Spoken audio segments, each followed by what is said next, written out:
Alors le sommet du G20, il y en a tout le temps maintenant. Plus la crise s'accélère, plus il se convoque et se reconvoque tous les 15 jours, tous les 3 jours. Le dernier épisode, c'est le Premier ministre grec, qui d'ailleurs est socialiste. C'est marrant de voir que le type, on découvre qu'il est socialiste, tellement plus rien à dire, qui dit effectivement, parce que je pense qu'il subit une pression terrible de sa propre population. Et là, je fais remarquer qu'aujourd'hui, les politiques, qui ne sont jamais que des prête-noms du pouvoir bancaire, sont envoyés, payés un peu à coups de voiture de fonction, de pute, comme on l'a vu avec DSK, et d'un peu d'argent, effectivement, de rétro-commission, donc ils se font un petit bas de laine. Mais aujourd'hui, leur boulot devient de plus en plus dur, parce qu'il faut qu'ils mentent en permanence à leur peuple, qui sont chargés de saigner à blanc pour le pouvoir bancaire. On fera le lien entre la faillite, on refera le lien entre la faillite de la Grèce et le jeu qu'a joué Goldman Sachs depuis des années. Tout commence en 2001. La Grèce rentre de justesse dans la zone euro. Pour répondre aux critères draconiens européens sans trop se serrer la ceinture, elle fait appel aux experts de Goldman Sachs. Diminuer sa dette tout en continuant à dépenser, c'est possible. Goldman Sachs prend 10 milliards de dettes émises en dollars et en yens et les transforme en 9 milliards de dettes apparentes et 1 milliard de cash, le tout en euros. L'astuce, utiliser un taux de change sur mesure. Mais ça ne suffit pas. Goldman Sachs crée alors un produit financier et permet au pays de toucher de l'argent tout de suite en vendant ses recettes de demain, taxes d'aéroport ou loterie. Pour ses bons conseils, la banque empoche 300 millions de dollars de commission. La dette grecque est camouflée, le pays peut continuer à dépenser. Il y a quelques mois, Goldman Sachs aurait proposé à la Grèce de refaire le coup. Le pays a refusé. Sa situation financière l'inquiète déjà beaucoup. Ce que la Grèce ignore, c'est qu'au même moment, la banque américaine parie sur un défaut de paiement d'Athènes en achetant des CDS, sorte d'assurance contre le risque. En clair, Goldman Sachs joue sur tous les tableaux. Goldman Sachs, ou l'art de gagner à tous les coups. Comme banque conseil, elle pousse au crime. Comme banque de marché, elle en profite. La faillite de la Grèce, c'est Goldman Sachs. Et Goldman Sachs, c'est qui? C'est quoi? Je citerai le patron de Goldman Sachs qui s'appelle Lloyd Blankfein, un nom pas très catholique que j'ai du mal à prononcer, et qui sort une phrase absolument d'une beauté parfaite qui dit « Je ne suis jamais qu'un banquier qui accomplit le projet de Dieu ». Récitez cette phrase, retournez-la dans tous les sens, faites-la rouler dans votre cerveau et essayez d'en comprendre toute la puissance de révélation et d'honnêteté profonde et surtout de religiosité intégrale. Comme quand Emmanuel Valls nous dit « Socialiste français, je suis éternellement attaché à Israël ». Pourquoi, monsieur, êtes-vous éternellement attaché à Israël en tant que député socialiste français? Voilà, on n'est pas loin on est dans la religion chaque jour un peu plus. Voilà, donc ce pauvre monsieur Papandréou, je crois, a dit je vais faire un référendum parce qu'en gros, au moins, voilà, c'est un peu Ponce Pilate qui dit je m'en lave les mains. Alors, on sait très bien que le référendum, le peuple grec va dire non, évidemment, à la saignée. Alors là, d'un seul coup, tous les démocrates européens disent surtout pas de référendum, surtout pas consulter le peuple, c'est antidémocratique. Maintenant, on arrive effectivement à ce qui est l'axiome de la démocratie réelle, que De Gaulle avait voulu placer au centre de la Ve République pour sortir de la merde de la Quatrième République, qui est une période de domination d'ailleurs dont on peut parler, domination communautaire intégrale et éhontée. Il met le référendum populaire au centre de la démocratie, et c'est ça qui fait que les Suisses sont une démocratie qui peut nous donner des exemples, c'est le référendum d'initiative populaire, etc. Là, tous les démocrates de gauche et de droite disent surtout pas de référendum, consulter le peuple, quelle horreur, c'est la voie vers le fascisme. J'adore ça, les médiations, puisque c'est le peuple, populisme, fascisme. Donc aujourd'hui, consulter le peuple, c'est le fascisme. Donc l'antifascisme, c'est enculer le peuple, le saigner à blanc, sans jamais le consulter, au service de l'oligarchie bancaire judéo-protestante. Voilà, de Goldman Sachs. Voilà, c'est ça, en gros. Donc on est bien dans une inversion de toutes les valeurs, qui n'est même pas celle de Nietzsche, mais qui est celle de Satan. Satan, c'est ça. C'est le Christ. Le symbole de Satan, c'est la croix du Christ à l'envers. C'est tout est à l'envers. Voilà, tout est à l'envers. On l'a vu aussi avec les déclarations de Caroline Fourest sur l'opération libyenne. Tout est à l'envers. Voilà. Mais c'est bien, ça prouve qu'on s'approche de la fin des temps. Là, je suis à la fois un type qui s'amuse avec les contradictions en se servant de l'outil laïque et rationnel du logos, mais je suis quelqu'un qui se rappelle bien des écrits eschatologiques sur la fin des temps, des 3 religions abrahamiques. Toujours cette convergence qui est un peu trop complexe pour Michel Collomb, même d'ailleurs, je dirais aussi pour Emmanuel Todd ou Michéa. Ils n'y vont pas. Hein. Soit c'est trop compliqué pour eux, soit ça leur fout la trouille. Et surtout, je pense que c'est dangereux, c'est risqué. C'est commencer à rentrer dans la pensée dangereuse. Eux, ils restent dans la pensée confortable, c'est leur problème. Enfin, voilà. Donc Papandréou veut faire un référendum, alors qu'il est quand même Premier ministre de son pays. Il est convoqué par le G20 comme un mauvais élève pour se faire taper sur les doigts. Le dossier grec va dominer l'avant G20 à Cannes. Le référendum annoncé par surprise lundi par le Premier ministre Georges Papandréou sur le plan de sauvetage financier de la Grèce a provoqué un vent de panique. Les marchés ont dégringolé hier. Angela Merkel et Nicolas Sarkozy ont été pris de court et ont sommé leurs collègues grecs de venir s'expliquer. La France et l'Allemagne ont pris l'initiative de réunir demain, avant l'ouverture du sommet du G20, l'ensemble des institutions européennes ainsi que le Fonds monétaire international pour examiner avec le Premier ministre grec les conditions dans lesquelles les engagements pris seront tenus. Et évidemment, il revient en arrière. Bon, finalement, il n'y aura pas de référendum. Alors, soit c'était une astuce pour essayer de se dédouaner par rapport à son peuple, Ponce Pilate, je m'en lave les mains, soit c'était pour dire, voyez, vous, là, le G20, j'ai les moyens de faire péter l'Europe quand je veux, en faisant un référendum, et quiconque, n'importe quel chef d'État des 27 pays d'Europe qui a le courage d'organiser un référendum d'initiative, enfin, de consultation populaire, par le suffrage universel, sait que ça fait péter l'Europe. Hein. Donc c'est la menace qui fait peser aussi, genre, si vous ne me faites pas un rabais ou vous assumez pas les responsabilités à ma place, je fais péter la baraque.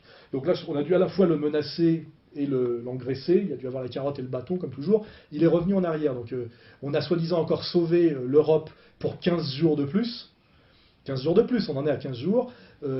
Cette Europe qui, aujourd'hui, n'existe exactement comme sur le même principe que le salut des États-Unis d'Amérique, enfin de l'Empire américain, en faisant marcher la planche à billets en fabriquant du faux euro pour renflouer des banques privées qui ont été ruinées par les produits financiers hautement spéculatifs des banques américaines. Il faut voir comme tout ça s'articule. C'est-à-dire qu'en dernière instance, on fabrique de la fausse monnaie qui est de l'hypothèque qui devrait être remboursée par les peuples d'Europe pour payer la dette qui est une stratégie usuraire pure et simple des banques de Wall Street.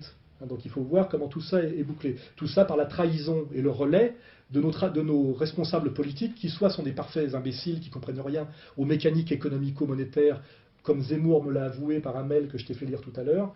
Parce que Zemmour disait, petite parenthèse, la loi de 73, ça a été mis en place pour bloquer l'inflation, parce que ça évitait que les gouvernements fassent marcher la planche à billets.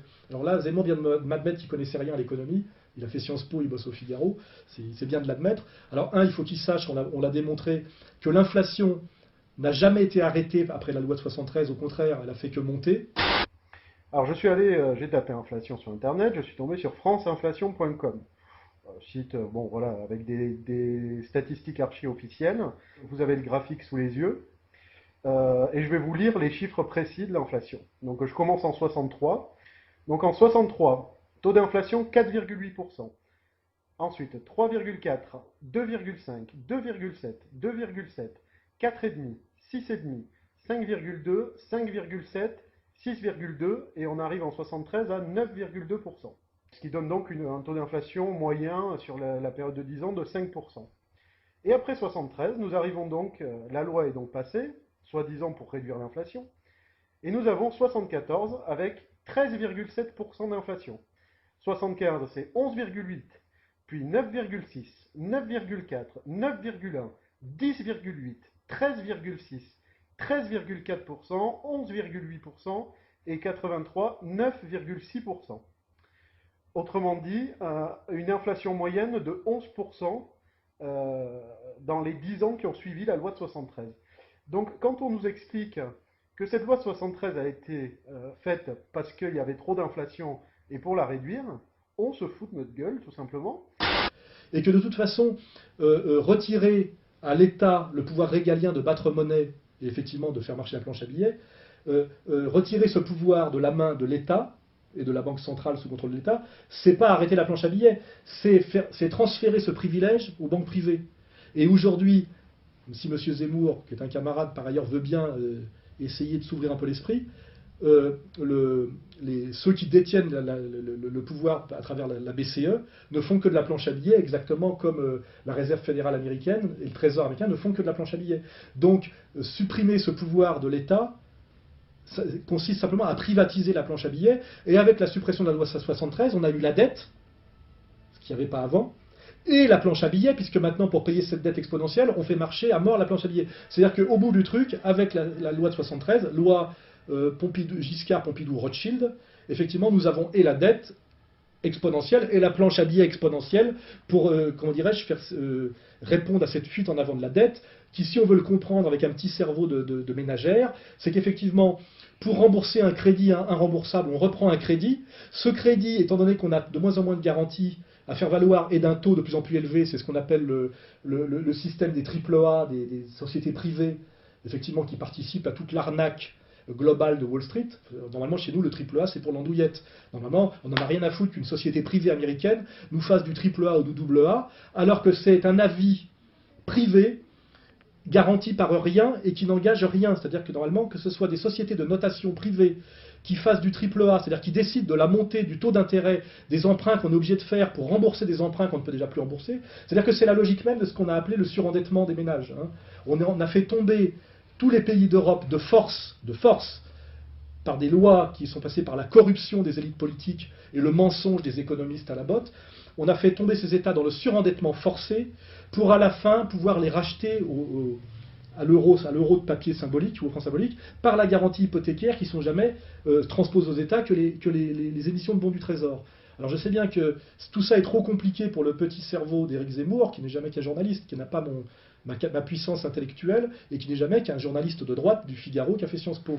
Mais j'aimerais bien qu'il se penche un peu sur cette réalité, parce qu'on ne peut rien comprendre à l'économie et au projet de domination mondiale du nouvel ordre mondial si on ne comprend rien à la création monétaire et à l'histoire de la monnaie, et notamment à la mise en place progressive, totale et totalitaire de la monnaie scriptuaire, fiduciaire et papier uniquement.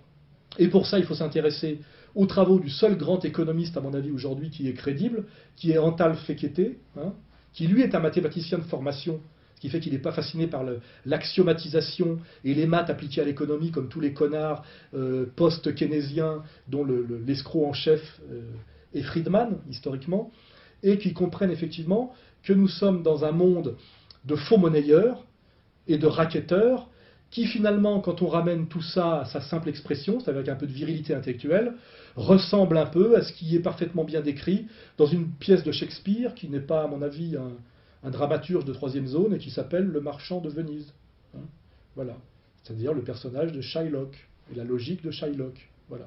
Nous sommes là-dedans, c'est-à-dire que quand nous avons la capacité intellectuelle de ramener tout ça à sa simple expression et à son origine motrice, puisque c'est de la sophistication et la complexité peut se ramener par un travail d'analyse à finalement un principe initial, je dirais, pervers et frauduleux, qui est finalement la loi de 71, qui est la suppression de tout référent à quoi que ce soit de réel et de richesse réelle de la monnaie papier, qui normalement n'a d'existence parce qu'elle fait référence à quelque chose qui est un étalon métallique ou bimétallique, or argent, ou or tout court, ou or argent, et que dès lors que cette monnaie est une monnaie sans référent, interdite de tout référent, purement flottante, elle peut se permettre effectivement de partir dans des bulles exponentielles qui sont ce qui s'est passé depuis 71, et la guerre, ce que décrit assez bien Jovanovic, elle est celle-là en ce moment, c'est qu'on a sorti l'or qui est le référent et le sérieux, qui permet à une monnaie papier d'avoir un sens, sinon elle est une pure escroquerie. On a non seulement détaché le référent or, mais on a interdit à l'or d'exister dans l'économie monde, et on l'a obligé d'aller se cacher sous les matelas des particuliers. On a obligé les États, quand ils intègrent le FMI, à se défaire de leur stock d'or et à le vendre sur le marché privé pour faire baisser l'or, parce que finalement, faire baisser l'or, c'est cacher un peu plus longtemps que la monnaie papier, que ce soit le dollar aujourd'hui et l'euro demain, ne vaut rien. Et on est simplement dans une fuite en avant et une cavalerie où on retarde le moment de la découverte ultime que ces piles de milliards de papiers n'existent pas, ne valent rien. C'est-à-dire que la dette n'existe pas, c'est une bulle d'escroquerie totale, mais qui n'existe pas. C'est-à-dire qu'on peut l'annuler instantanément, mais que comme elle est admise comme pouvoir politique, elle permet par une escroquerie qui est typiquement l'escroquerie de l'usurier tel que le décrit Shakespeare, le transfert total de toutes les richesses du monde à ceux qui ont monté l'arnaque et la combine.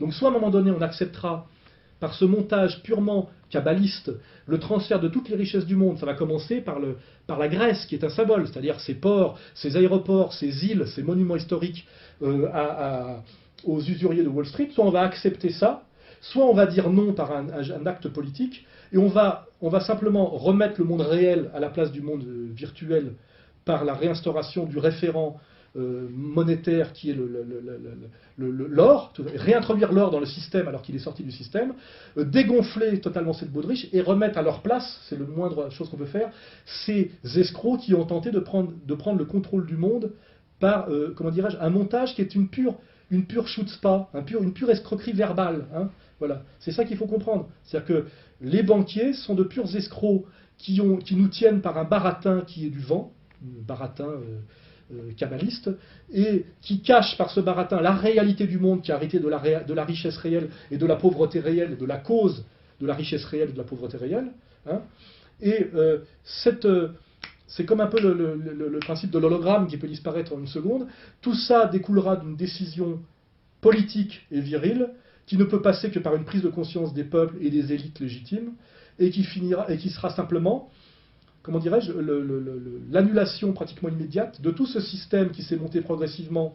Là, il faut s'intéresser aux écrits de Paul Grignon sur l'argent-dette, à travers quand la banque, qui était au départ un système vertueux qui a permis la croissance de la Renaissance, est devenue un système pervers, de plus en plus pervers, de plus en plus abstrait, de plus mensonger, et qui a amené aux produits financiers hyper spéculatifs de Wall Street à la dépossession totale du trésor américain par la mise en place de la Réserve fédérale américaine, qui s'est finalement, sur ce modèle-là, s'est fait finalement par la loi de 73, puis par la BCE, Maastricht, puis Lisbonne, effectivement l'extension de ce montage, la tentative d'imposer ce montage au monde entier, et que ce soit exactement comme dans mon livre, Demain la gouvernance globale ou la révolte des nations, le retour à la réalité des peuples, des nations, de la richesse réelle, de la production réelle et du partage réel du travail et des richesses, par une révolution globale, qui sera une révolution des peuples et des nations, qui peuvent d'ailleurs s'associer pour se libérer de cette escroquerie globale, et qui passera par la disqualification symbolique, politique et même peut-être physique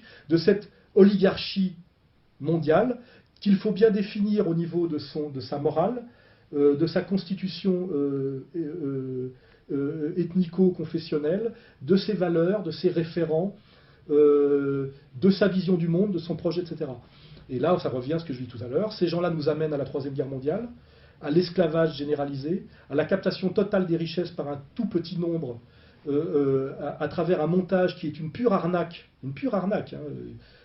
kabbaliste, hein, c'est-à-dire voilà, des mots, au début était le verbe, non, c'est la déconnexion totale, exactement comme chez les déconstructionnistes et les escrocs qu'on a vu arriver à l'époque de Derrida, du signifiant et du signifié, c'est-à-dire la négation totale du signifié, c'est-à-dire du référent, c'est-à-dire du réel, au profit de la magie du signifiant, c'est-à-dire de l'embrouille, qui est une embrouille, comment dirais-je, sophistique, hein, voilà, c'est du baratin, le baratin des Attali, des Minc, voilà, le baratin de la finance mondiale, le baratin des économistes de l'école friedmanienne, etc. Voilà. Tout ça est très bien décrit par ce grand économiste viril qui est Fekete. Voilà, il faut lire Fekete.